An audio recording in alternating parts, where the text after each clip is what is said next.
Hey guys, so this is the second video of our AC series. इससे पहले वाले video में हमने देखा था कि हम टनेज कैलकुलेशन कैसे करेंगे, मतलब हमारे रूम के लिए कितने टन का एसी सफिशिएंट होगा और हमें कितने नंबर ऑफ एसीज लगाने पड़ेंगे।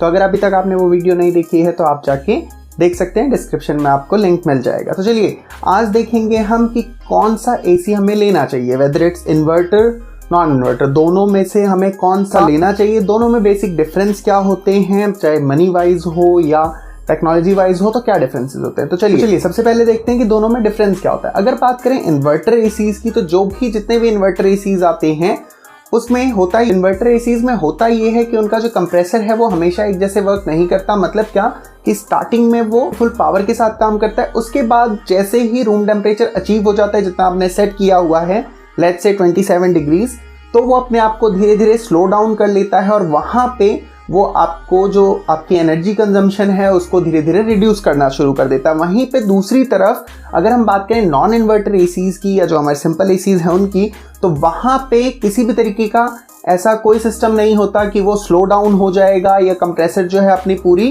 पावर के साथ वर्क नहीं करेगा। वो हमेशा एक जैसे ही चलते रहते हैं, यही कारण है कि वो हमेशा एक जैसी ही एनर्जी कंजम्पशन करेंगे। बट सिर्फ इतनी सी पिक्चर नहीं है, इतनी सी बात नहीं है, बहुत सारे अदर फैक्टर्स हैं जिनको हमें ध्यान में रखना होता है दोनों को लेते हैं। और हमारा जो एनर्जी कंजम्पशन है वो भी हमें देखना पड़ेगा ना कि इन्वर्टर और नॉन इन्वर्टर में कितना डिफरेंस आखिर आ रहा है। तो अगर आप सोच रहे हैं कि इन्वर्टर और नॉन इन्वर्टर एसीज में 70%, 80% या 90% तक का डिफरेंस आने वाला है, जैसा कंपनियां दावा करती हैं कि ये इन्वर्टर एसी ले लो इतना बिल में कमी आ जाएगी, ऐसा कुछ नहीं होने वाला। आपको 10 से 15%, हाँ 20% तक का भी, इवन 30-40% भी एक्सपेक्ट कर सकते हो। पर मैंने बहुत ज़्यादा बोल दिया, पर चलो इतना आप एक्सपेक्ट कर सकते हो। बट ऐसा कुछ नहीं कि आप 70% के आसपास बिल बचा लोगे, तो ऐसा नहीं होने वाला। ये जो आपका एनर्जी कंजम्पशन बचेगा, ये भी ऐसा नहीं है कि हमेशा बचेगा ही, ये डिपेंड करता है आपके रूम कंडीशंस पे।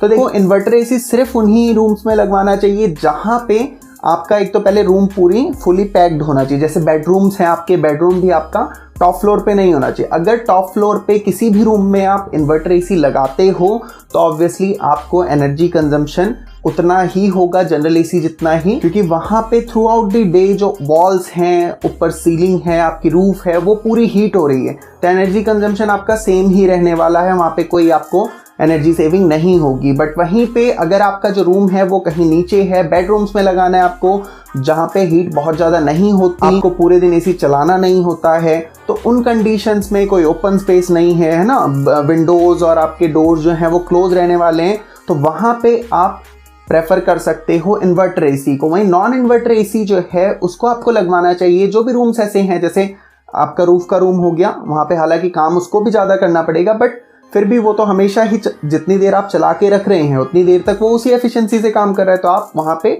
उसको प्रेफर कर सकते हैं। वहीं पे आप दिन में बहुत ज़्यादा नहीं चला रहे हो एसी को, जैसे 1 घंटे 2 घंटे 3-4 घंटे के लिए चला रहे हो, तो वहाँ पे आपको इन्वर्टर लेने की कोई जरूरत नहीं है, आपको कोई बहुत ज़्यादा डिफरेंस नहीं मिलने वाला, आप नॉन इन्वर्टर ले लीजिए। अब देख लेते हैं बेसिक डिफरेंस की आता क्या है इन्वर्टर और नॉन इन्वर्टर। अगर आप इन्वर्टर एसीज ले रहे हैं और जो कंडीशंस मैंने बताई आपको वो फुलफिल हो रही हैं, आपका रूम उस तरीके का है, तो आपको ऑब्वियसली जो एनर्जी कंजम्पशन है वो बच गया, तो आपका जो इलेक्ट्रिसिटी बिल है उसमें थोड़ी कमी हो जाएगी, 10 से 15% की, 20% की आप एक्सपेक्ट कर सकते हो। वहीं पे नॉन इन्वर्टर एसी का फ़ायदा ये होता है कि आपका जो प्राइस है वो रिड्यूस हो जाता है। अगर आप कंपेयर करो सेम टनेज के दो एसीज को, इन्वर्टर और नॉन इन्वर्टर के, तो आपको प्राइस में कम से कम 10,000 5,000 का डिफरेंस दिखेगा, जो कि एक बड़ा डिफरेंस। इन केस अगर आपका रूम बड़ा है और आपका बजट जो है वो बहुत ज़्यादा नहीं है, तो आप इन्वर्टर एसी मत लीजिए, उसके जगह पे आप उन्हीं पैसों में अपने एसी की जो पहले आप ले रहे थे उसकी टनेज को इंक्रीज कर लीजिए। वहाँ पे आपका बिल में थोड़ा डिफरेंस आएगा, बट जो कूलिंग है वो आपको सेटिस्फैक्ट्री मिलेगी। तो चलिए अब थोड़े मिथ्स की बात कर लेते हैं, जो कॉमन क्वेश्चंस होते हैं लोगों के, उसकी बात कर लेते हैं। तो कॉमन क्वेश्चन जो होता है या मिथ कह लीजिए कि जो नॉन इन्वर्टर एसी है वो अच्छी कूलिंग करता है, उसका कंप्रेसर ज़्यादा अच्छा होता है, और इन्वर्टर एसी अच्छी कूलिंग नहीं करता, उसका कंप्रेसर भी अच्छा नहीं होता। तो ऐसा कुछ नहीं है, आप इन्वर्टर एसी सेम टनेज का और non inverter AC same tonnage का दोनों को चला के रखेंगे, सेम कूलिंग करेगा।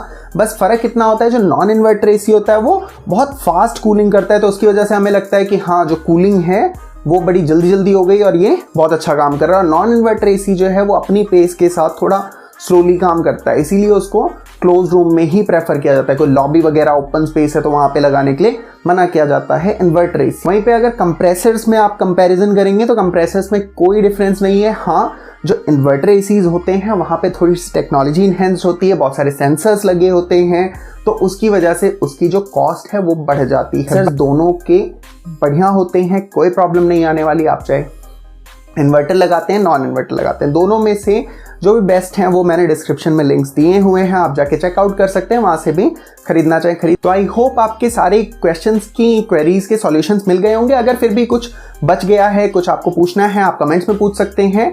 अगर वीडियो अच्छी लगी, हेल्पफुल है तो लाइक कर दीजिएगा। चैनल पे इसी तरीके की और वीडियोज़ के लिए सब्सक्राइब कर लीजिए। मिलते हैं आपसे नेक्स्ट वीडियो में। Till then take care and bye bye.